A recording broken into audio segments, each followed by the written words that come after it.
కాకినాడలోనేమో జనసేనకు వ్యతిరేకంగా చాలామంది ఉన్నారు. అంటే పవన్ కళ్యాణ్‌కి వ్యతిరేకంగా చాలామంది ప్రజలైతే ఉన్నారు. వాస్తవం అండి ఇది. అలాగే కాకినాడ రూరల్ చూసుకుంటే, కాకినాడ రూరల్‌లోనేమో సెట్టిబలిజి కులం. ఈ కులం ఓట్లు ఖచ్చితంగా టీడీపీకి దూరం అయిపోయినట్టే. ఎందుకు మాట్లాడుతున్నానంటే వాస్తవాలు ఉన్నాయి. లేకుండా అయితే లేదు. ఖచ్చితంగా ఈ కులస్తులు ఆ పార్టీని అయితే కనుక వ్యతిరేకిస్తున్నారో ఆ పార్టీలోంచి బయటకు వచ్చేసినట్లే మ్యాక్సిమం. అలాగే కాకినాడ రూరల్. కాకినాడలో జనసేనకి టీడీపీకి పట్టం లేదు ఒక ఎత్తు. కాకినాడ రూరల్లో టీడీపీకి పట్టం లేదు, టీడీపీకి జనసేనకి పట్టంలా. కానీ కాకినాడ రూరల్ ఈ రెండు ప్రాంతాలు కూడాను కూటమి ప్రభుత్వానికి ఇరకాటంగానే ఉన్నాయని చెప్పాలి. ఎందుకు చెప్తాను ఓట్లు ఈ మాటలంటే కనుక ఖచ్చితంగా ఇక్కడి నుంచి ఆ కులపు ఓట్లు దూరమైనట్టే. దాంట్లో ఎలాంటి డౌట్ లేదు. ఫస్ట్ అయితే లైక్ చేయండి, మిగిలిన వివరాలు తెలుసుకుందాం. లైక్ చేయండి, కొత్తగా మన ఛానల్ చూస్తే పక్కాగా సబ్స్క్రైబ్ చేయండి. మీ అమూల్యమైన అభిప్రాయాన్ని కామెంట్ రూపంలో తెలియజేయండి, షేర్ చేయండి. లైక్ చేయడం వల్ల నాకు మోటివేషన్ ఉంటుంది, ఎక్కువ మందికి ఇన్ఫర్మేషన్ షేర్ అవుతుంది. ఎందుకని ఆ కులపు ఓట్లు ఏదైతే శెట్టి బలిజ కులపు ఓట్లు దూరం అవుతాయి కూటమి ప్రభుత్వానికి, మరి ముఖ్యంగా టీడీపీకి దూరమైనట్టే అని ఎందుకంటానంటే అక్కడ ఒక పంచాయతీ అయితే నడుస్తుంది. మన మామూలు పంచాయతీ అనకూడదు, దాన్ని రచ్చరచ్చ అనమాట, పెద్ద పంచాయతీ నడుస్తుంది అక్కడ. కాబట్టి ఎవరైతే పిల్లి అనంతలక్ష్మి ఎమ్మెల్యే ఎవరు ఉన్నారో పిల్లి సత్యబాబు, కాబట్టి వాళ్ళు పిల్లి సత్యబాబు పార్టీ కోఆర్డినేటర్గా చేస్తాడు. ఆయన ఒక బహిరంగ లేఖ రాశాడు చంద్రబాబు నాయుడు గారికి. బహిరంగ లేఖ అయితే రాశాడు. ఆ లేఖతోటి అక్కడ వివాదాలు రచ్చకెక్కాయని చెప్పాలి వాస్తవంగా అయితే కనుక.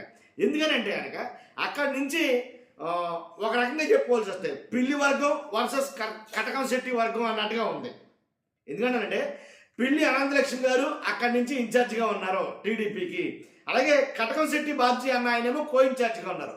ఇదొక పంచాయతీ అయితే అక్కడి నుంచి ఒకవేళ ఏదైనా పని కావాల్సి వస్తే కనుక పిల్లి సత్యబాబు గారిని ఎవరైనా ఒక పని కావాల్సి వస్తే, ఏమైనా పనులు చేయించుకోవాల్సి వస్తే కనుక ఎమ్మెల్యే దగ్గరికి వెళ్తే, స్థానిక ఎమ్మెల్యే ఎవరైతే ఉన్నారో పంతం నానాజీ ఆయన దగ్గరికి వెళ్తే ఆయన మాట్లాడే మాట ఏంటంటే పిల్లి సత్యబాబు అయినా కావచ్చు, ఎవరైనా కావచ్చు, కానీ అక్కడి నుంచి మండల అధ్యక్షుడు ఎవరైతే జనసేన మండల అధ్యక్షుడు ఉన్నాడో ఆ మండలాధ్యక్షుడిని కూడా పెట్టుకుని రావాలా మీ పనులు జరగాలంటే, లేదు అతని నుంచి సిఫారసు లేఖలు తేవాలి అనేది కనుక ఒక హుకుం జారీ చేశాడు ఆయన పంతం నానాజీ గారు అక్కడి నుంచి, కాకినాడ రూరల్ నుంచి.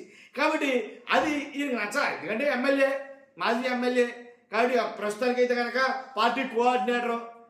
కాబట్టి నన్నే నువ్వు జస్ట్ నా కింద స్థాయిలో ఉండే మండల అధ్యక్షుడిది ఏంటి నువ్వు లెటర్లు తెమ్మంటావు, ఆయన తీసుకురమ్మంటావు అనేది ఎంతవరకు కరెక్ట్ అనేది ఆయనకి మింగుడు పడలా. కాబట్టి పార్టీకి నేను ఇక రాజీనామా చేసేస్తాను. ఎందుకు వచ్చింది, నేను పార్టీలో మొదలైన కాడి నుంచి, అంటే నేను పార్టీలో ఉన్నంత లేదు నీ వయసు, కాబట్టి నన్ను నువ్వు మండలాధ్యక్షుడిని తీసుకురమ్మంటావా అనే స్థాయికి వెళ్ళినాయి అక్కడ ఈ మాటలన్నీ డిస్కషన్ అయినాయి కూడా. కాబట్టి తనను నమ్ముకున్న వాళ్ళకి న్యాయం చేయలేకపోతున్నానే అనే బాధతోటి నేను ఈ బహిరంగ లేఖ రాస్తున్నాను, నేను రాజీనామా చేస్తాను, పార్టీ ఏదైతే కోఆర్డినేటర్ పదవి ఉందో ఆ పదవికి నేను రాజీనామా చేస్తాను అన్నాడు. త్వరలో అసలు పార్టీగా రాజీనామా చేసిన ఆశ్చర్యపోనవసరంలా.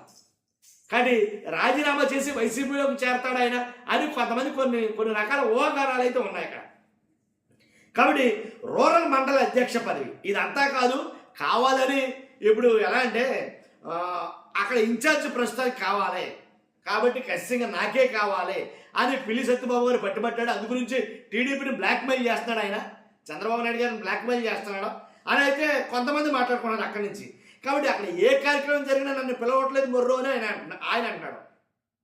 ఏ కార్యక్రమం జరిగినా నన్ను పిలవట్లేదు అని ఆయన అన్నాడు. కాబట్టి అంటే కావాలని అక్కడి నుంచి ఎమ్మెల్యే పిల్లి సత్యబాబు ఎవరైతే మాజీ ఎమ్మెల్యే అనంతలక్ష్మి వీళ్ళు ఉన్నారో వీళ్ళ ఫ్యామిలీని కావాలని రాజకీయం నుంచి దూరం చేస్తున్నాడేమో పంతం నానాజీ గారు కావాలనే. ఎందుకంటే అక్కడ తన ఆధిపత్యం ఇంకా కొనసాగాలని, తను అక్కడ స్టాండ్ అవ్వాలనే ఉద్దేశంతో పార్టీకి వీళ్ళని దూరం చేస్తే కనుక, కనుమరుగు చేస్తే కనుక వీళ్ళని తందే హవా అక్కడి నుంచి ఇంకా అనే ఉద్దేశంతో ఉన్నట్టున్నాడు, అందుకనే వాళ్ళని దూరం పెడుతున్నాడు అని కొంతమంది మాట్లాడుతున్నారు. లేకపోతే ఏ పార్టీ కార్యక్రమాలకు ఎందుకు పిలవడం లేదు, పార్టీ కార్యక్రమాలకు ఆహ్వానించట్లేదు, పార్టీ మీటింగులకి రావట్లేదు, అలాగే పబ్లిక్ మీటింగులకి పిలవటం లేదు, ఏ కార్యక్రమం జరిగినా మాకు ఎందుకని ఆహ్వానాలు ఉండడం లేదు అని అయితే కనుక ఆయన మాట్లాడుతున్నమాట.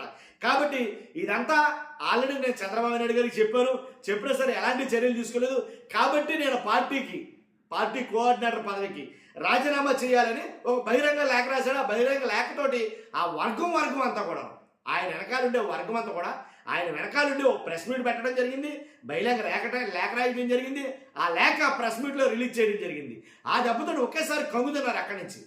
అంతేకాదు ఈయన అనడంతో ఇంకా ట్విస్ట్ ఏంట్రా, భారీ ట్విస్ట్ ఏంటంటే ఇది గొడవని సద్దుమంచడానికి వర్మ గారిని పంపారు అక్కడికి. ఎవరిని? పిఠాపురం వర్మ గారిని అక్కడ పంపడం జరిగింది. అసలు తనకే లేదురా అంటే కనుక ఏదో ఏదో సామెత ఉండదు అలాగా. అసలు వర్మ గారు ఏం సెట్ చేస్తాడో ఆయనే అక్కడ ప్రాబ్లంలో ఉన్నాడు వర్మ గారు కూడా వాస్తవంగా. అంతే కదా, ఎందుకంటే పిఠాపురంలో ప్రాబ్లం ఏంటి? టీడీపీ జనసేనకి పడపోవడం. పిఠాపురం వర్మ గారికి ప్రాధాన్యత దక్కట్లేదు, పిఠాపురం వర్మ గారిని పట్టించుకోవడం లేదు, పిఠాపురం వర్మ గారికి ఆహ్వానాలు ఉండలేదు. అదే పరిస్థితి ఇక్కడ కూడా కాకినాడ రూరల్లో కూడా అదే పరిస్థితి. దాని గురించే కదా ఎంత రచకెక్కి పంచాయతీ అయింది. మరలా దీని గొడవను సాల్వ్ చేయడానికి పిఠాపురం వర్మ గారు రావడం ఎంతవరకు కరెక్ట్ నాకు అర్థం కాదు. కానీ ఆయన్ని పంపడం ఎంతవరకు సమంజసం నాకు అర్థం కాదు. ఆయన వచ్చి ఆయన ఏదో పెద్ద రకంగా కొన్ని మాటలు చెప్పాడనుకో, నేను అధ్యక్షుడిలో తీసుకెళ్తాను ఈ విషయాన్ని, నేను దీని మీద షార్ట్ అవుట్ చేస్తాను, మొత్తం ప్రాబ్లమ్స్ ఇష్యూస్ అన్ని క్లియర్ చేస్తానని చెప్పాడు. కాబట్టి ఏదేమైనా ఏదో పిల్లలాట్లా కనిపించింది నాకైతే కనుక. చూస్తున్నారు కదా ఖచ్చితంగా అక్కడి నుంచి అయితే కనుక ఆ కులపు వర్గం ఓట్లు అయితే కనుక నాకు తెలిసి విరక్తి చెందారు. వాళ్ళైతే కనుక ఖచ్చితంగా దూరం అవుతారని నేను అనుకుంటున్నాను. చూస్తున్న మీరు అందరూ మీ అభిప్రాయం తెలియజేయండి. ఫస్ట్ అయితే లైక్ చేయండి, షేర్ చేయండి. Thank you very much.